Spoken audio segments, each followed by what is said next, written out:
These past couple of years have brought a lot of heartache. In Western Kentucky, we had the worst tornado event in our history in 2021. We had flooding in Eastern Kentucky in 2021, and then 2022, Breathitt County and Jackson hit hard by both. We knew the recovery process for both of these events, I guess all three, would take years.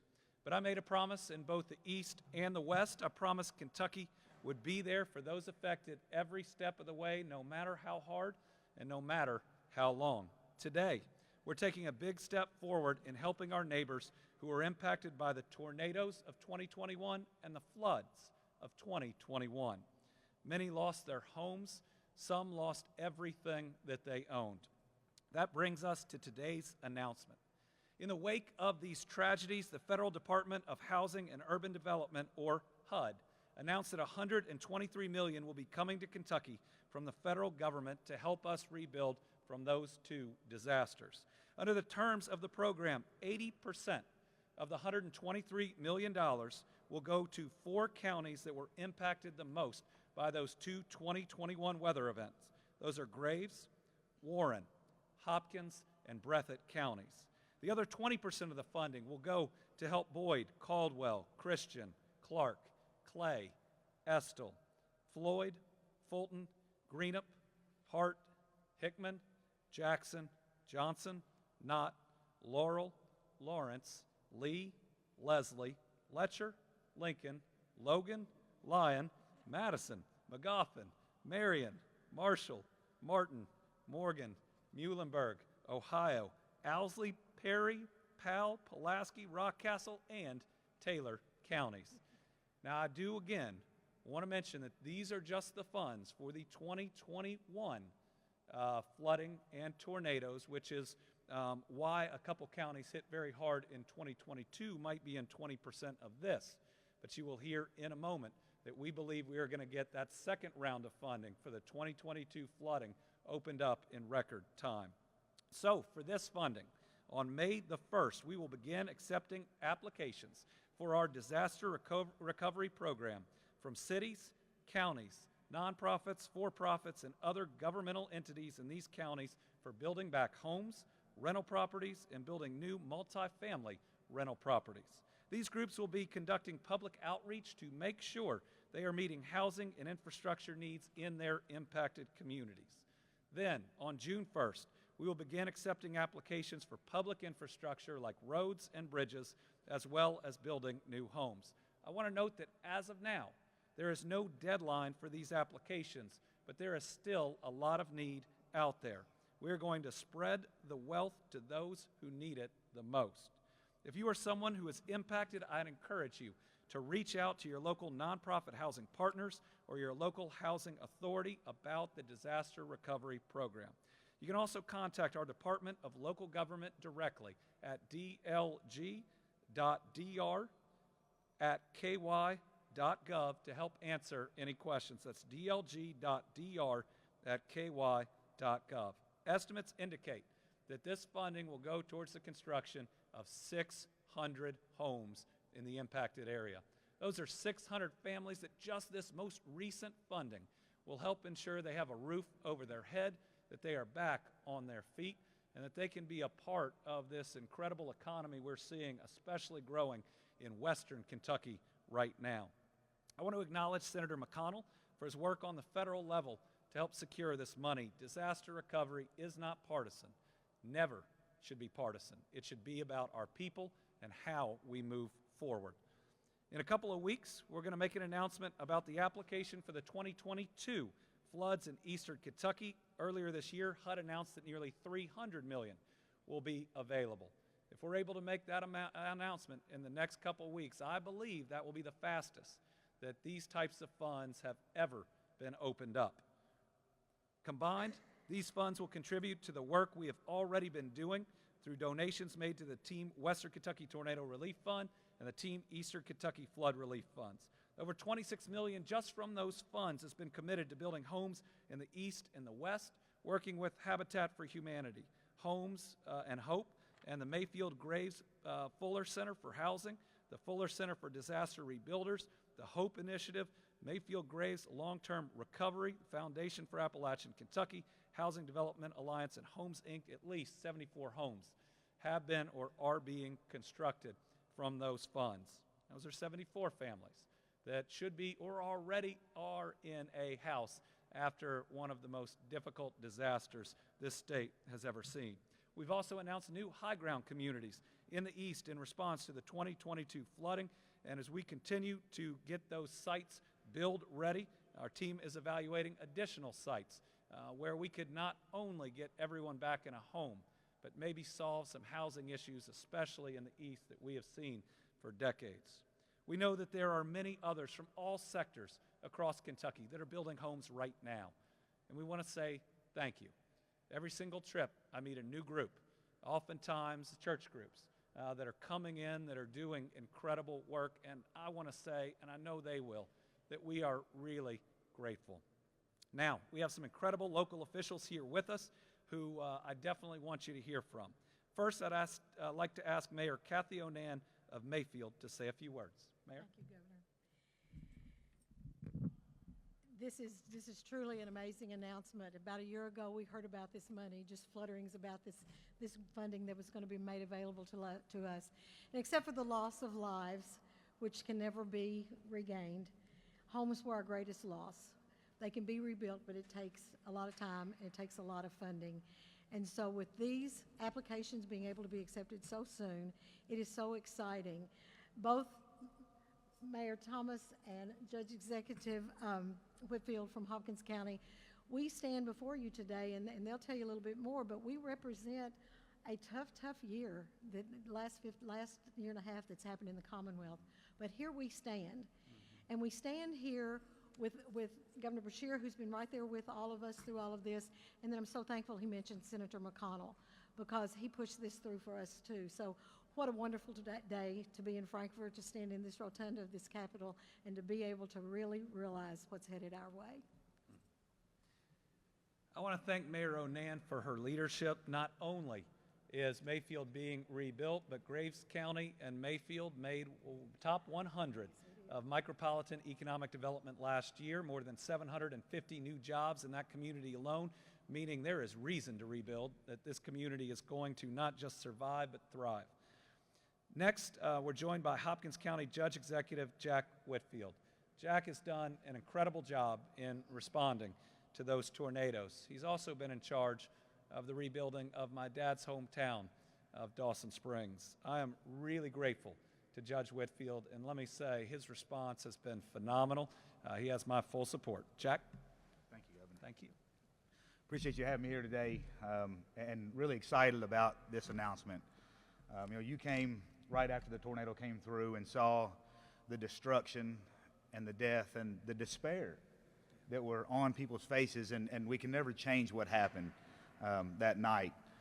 But now we have been moving forward. The McKnight family that you know very well, they've got a new house. Yes, they do. Anita Black's family, a new house. We're seeing rebuilding all in Dawson Springs, but there's so many that can't get there from where they are right now. So this funding is going to take care and help those so much who may not be able to otherwise afford a new house.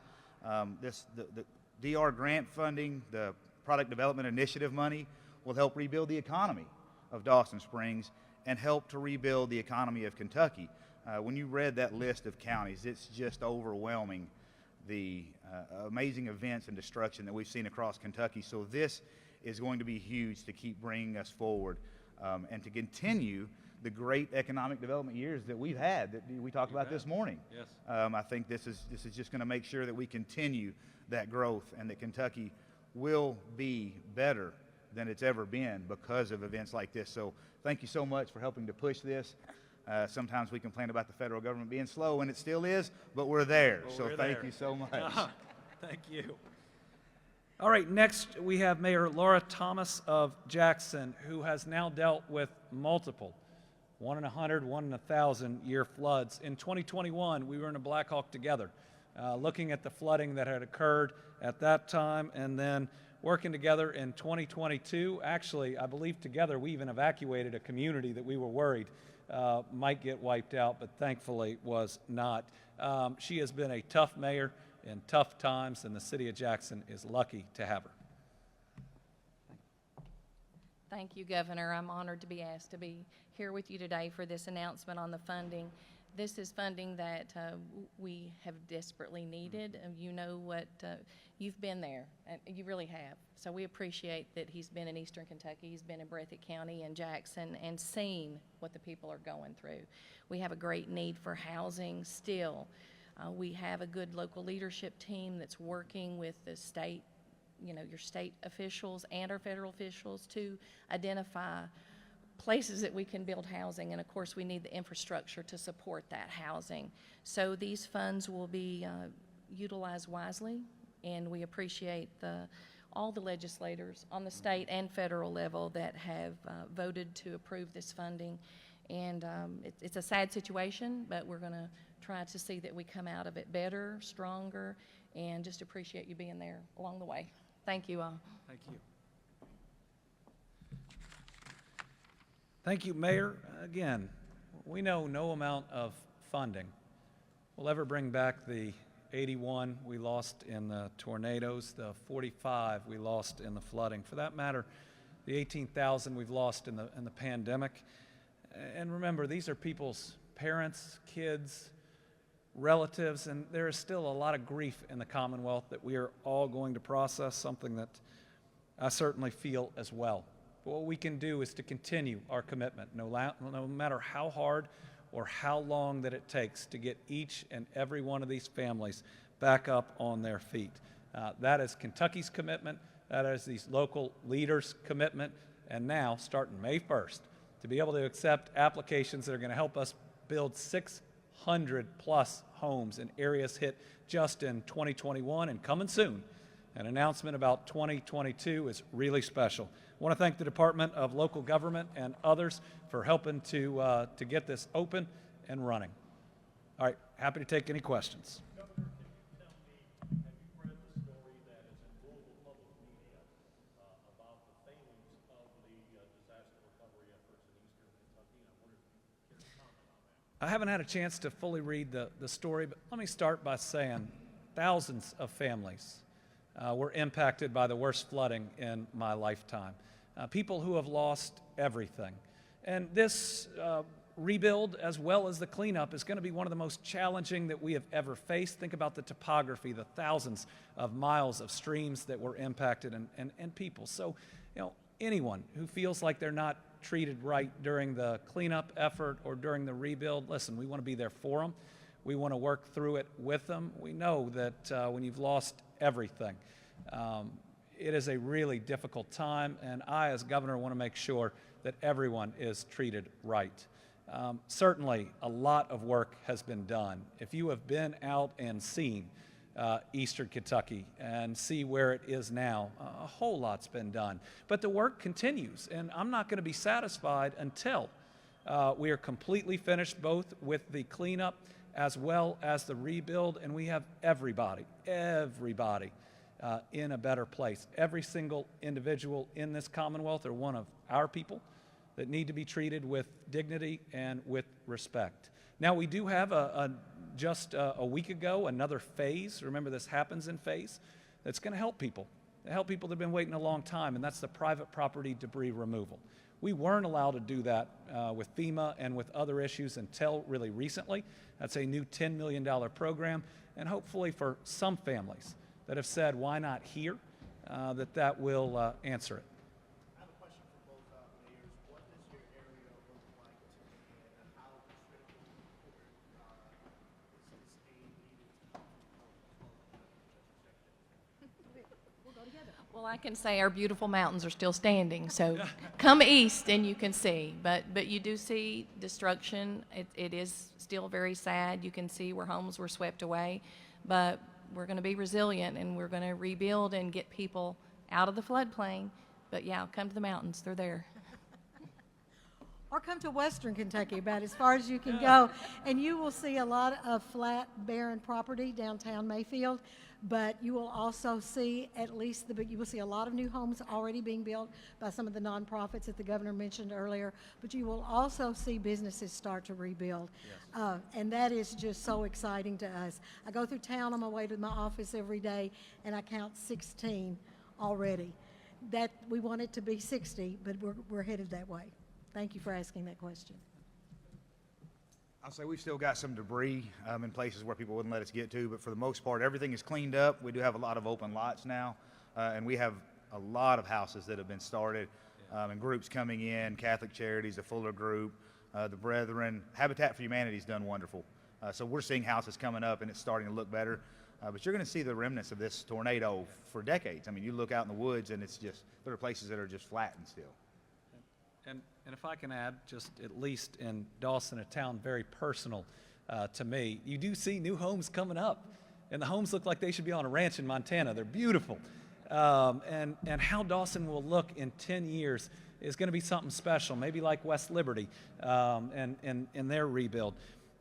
But you still see that there's a lot of work to be done. And I want to make sure that we are acknowledging that both in the east and the west. There's a lot of work. As you drive into Dawson, what was always on your right were the ball fields and the swimming pool and the rest, where our kids, those kids would go, where my dad grew up playing baseball and basketball, and there's still a lot of work that needs to be done then.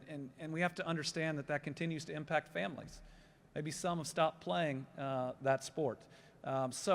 Listen, our local leaders are doing everything they can. We're working as hard as we can on the state level, but there's going to be challenges every day, and none of us are going to be satisfied until the job is done. Governor, I have a couple questions. The first one, the HUD money that's coming up, are you aware how that money may help renters, given the fact a lot of rental properties were destroyed in Mayfield, or maybe it's going to be incentivized to rebuild? So I know that rental properties are included in the HUD dollars. We'll need to get you the details of how and what qualifies, because I think it's pretty specific. Got it. And second question I have, I understand that the state declined recently to take part in the Climate Reduction Solutions grant program through the federal government. Are you aware why the state decided to let the larger cities create climate action plans instead of a statewide approach, including far western Kentucky and eastern Kentucky? Sure. So as a state right now, there are thousands of different grant programs that we can apply to and for. Look at getting the largest infrastructure grant in U.S. history for the Brent Spence Bridge. Look at our well capping program, where we have now capped more abandoned natural gas wells, which emit methane, which is one of the worst gases, certainly for greenhouse emissions, than any other state. In the end, we looked at that. We believe that our cities and other communities across Kentucky would have better opportunities, and it was better suited for them. But at the end of the day, there are so many of these programs that we have to pick and choose. Governor, can you explain how people get in the pipeline for this when the application period opens? Yes, we'll have that application up through DLG. They are the group that will be running it. We will be opening that on May the 1st, so people will be able to access that information. We'll certainly be getting it out specifically to the 4 counties, 3 of which are represented here that qualify for the largest percentage. And there is more need even than this money. It is great that it is here, but just the number of homes wiped out in the West, over $1.2 billion in just infrastructure damage, water and wastewater alone in the East. Sometimes we lose sight, maybe because a natural disaster was a year and a half ago, of how much damage is done and how long it takes to rebuild. But our people are strong, and we are still right there with them. How soon can you expect the aid for folks to get this aid? Late summer, early fall? Once this opens and we accept applications in June, we can start approving, and so we hope that this money will be coming out this summer. Can you say, like, the people that are going to be able to benefit from this, where are they now? Are they still living in trailers? Are they living with family? Where are they residing? So it differs right now in what we see in the West and in the East. In the West, we saw people need travel trailers, but they found more stable housing, and sometimes that's with family, sometimes it's with rental units, sometimes they sold their property and bought another house, but we know that there are people that are still in intermediate housing, whether it's in our travel trailers or not, and they want to go home. Right? I remember pouring concrete in the East for a family that was living in Richmond, but they'd lived in Letcher County their entire lives. And so while we have wonderful families and opportunities that help stabilize, which we're now seeing in the East with people moving out of travel trailers, that's not permanency. Our goal here is to get people back in their forever house, a house that can sustain anything that comes at them, and to truly be able to say, no matter how many years it took, that they are back on their feet. And let me tell you, going into one of these new homes with somebody who has moved in and has put their furniture in and their kids are in there, it is a special experience every single time. And more than anything, you see their relief. You see them breathing out because a large part of their difficult journey is done. That's going to take a while in the West to get everybody there. It's going to take even longer in the East, but we're committed to doing it. Governor, I just had one follow-up regarding the grants program. Just broadly speaking about disaster preparedness, is climate change a consideration in terms of how the state prepares for disasters, in your opinion? Listen, I believe in climate change. It's out there and it's real, and what it means is that we need to be better prepared in multiple different areas of our lives in ways that we didn't have to before. But certainly with the tornadoes and the floods, we all expect severe weather events to hit. So look at when we build back bridges in the East. I never thought I'd get teary over a bridge, but when I saw one of the first ones rebuilt that could take that last flooding or even worse flooding, we see how if we build with resiliency, and even if people don't want to use that term, I use it, I believe in it, we need our structures to be stronger. We now seem to see windstorms about every couple months. And so when we that house in Dawson that we helped open for a guy who it turns out had worked with my uncle at their nursing home, they talked about the materials that go into it, the winds that it can take. That's how we've got to be building now. All right, thank you all very much. Thank you, Governor. Thank you. You too. You too. Thank you again. Absolutely.